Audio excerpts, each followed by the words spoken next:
Assalamualaikum warahmatullahi wabarakatuh. Perkenalkan, nama saya Muhammad Suherbi Fatoni, NIM 200411100128. Di sini saya akan menjelaskan modul 5 sorting untuk implementasi 2, yaitu bubble sort modifikasi. Bubble sort modifikasi ini yang membedakan dengan bubble sort yang lain yang biasanya, yaitu bubble sort ini akan berhenti secara otomatis ketika bubble sort ini sudah mendapatkan list data yang terurut. Nah, jika list datanya terurut, maka langsung otomatis berhenti, tidak seperti bubble sort yang lainnya. Ya, bubble sort yang lainnya kan akan berjalan terus-menerus sampai programnya itu selesai, atau sampai membandingkan data terakhir dengan data terakhir -1 lah, contohnya seperti itu. Bahkan itu kan sampai habis lah, sampai ini tinggal cuma satu ini lah. Yang bubble sort modifikasi itu akan otomatis berhenti jika sudah datanya sudah terurut, meskipun itu belum tinggal satu perbandingannya atau tinggal berapapun. Kalau datanya sudah terurut, maka akan otomatis berhenti. Nah, untuk memberhentikan seperti itu, saya menggunakan fungsi lain, yaitu saya menggunakan fungsi check. Fungsi check ini untuk melanjutkan atau memberhentikan dari fungsi yang ini untuk pengecekan apakah sudah terurut atau belum. Nah, di sini kan fungsi utamanya lah di sini hanya untuk fungsi apakah sudah terurut, emang sudah terurut. Kalau belum, maka yang fungsi ini masih akan terus berjalan. Nah, jika fungsi ini sudah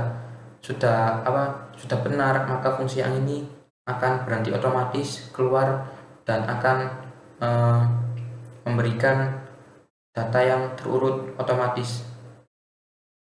Nah, seperti ini.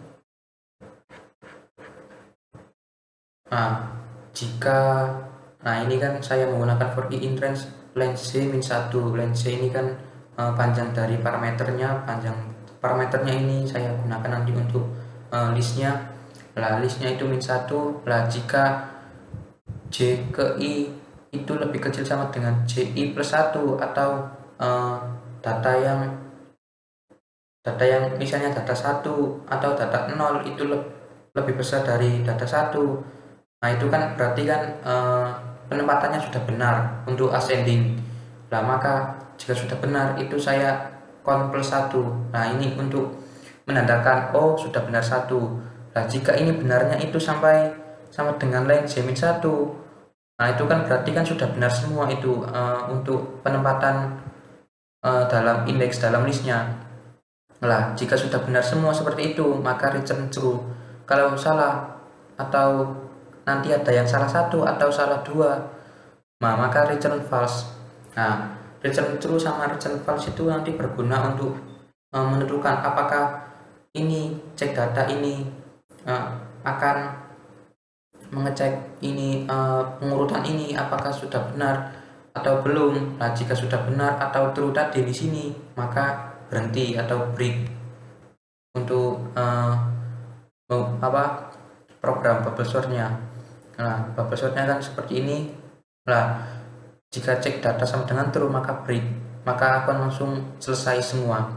Nah, jika belum, maka dilihat apakah data ke I itu lebih besar dari data ke I plus 1. Jika iya, maka akan data I plus 1 itu akan ditempatkan ke data ke I.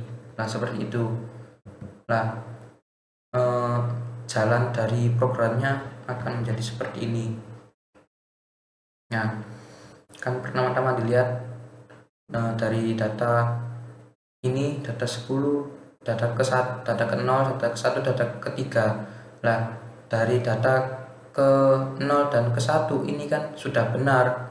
Nah, maka akan tetap seperti ini. Lalu dari data ke-3 dan data ke-2 kan lebih kecil data ke-3, maka data ketiganya akan berpindah ke data kedua yang sebelumnya atau di tempat di 10 ini.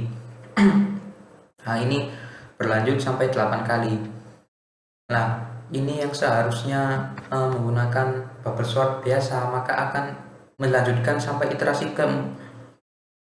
sampai jumlah iterasinya ini sampai 1. Nah, ini kan dari jumlah iterasi dari 8, dari jumlah iterasi ke-7, lalu sampai data iterasi ke-5.